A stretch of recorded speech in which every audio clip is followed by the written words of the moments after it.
Learn with Minno.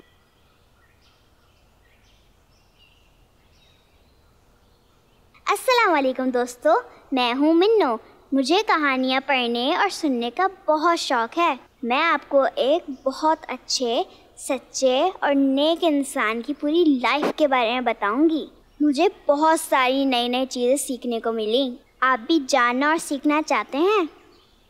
ये कोई आम कहानी नहीं है, ये हमारे प्यारे नबी करीम सल्लल्लाहु अलैहि वसल्लम की कहानी है।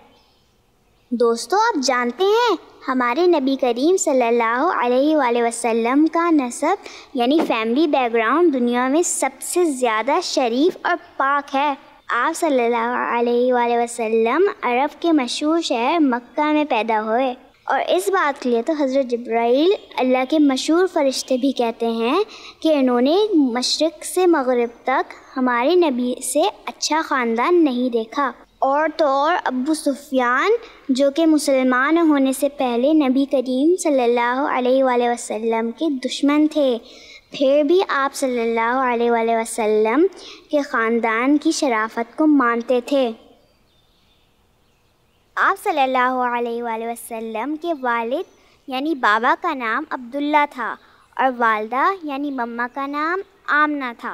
और आप सल्लल्लाहु अलैहि वसल्लम का ताल्लुक़ अरब के मशहूर कबीले कुरैश से था। दोस्तों, अल्लाह ने हमारे प्यारे नबी सल्लल्लाहु अलैहि वसल्लम को दुनिया के लिए रहमत बनाकर भेजा। और आपको पता है, आप सल्लल्लाहु अलैहि वसल्लम पैदा भी नहीं हुए थे कि आप सल्लल्लाहु अलैहि वसल्लम की मम्मा आमना बीबी को ख्वाब में अल्लाह पाक खुशखबरी देते हैं कि उनको अल्लाह पाक एक बेटा देंगे और वो बेटा पूरी उम्मत यानी नेशन का सरदार यानी लीडर होगा।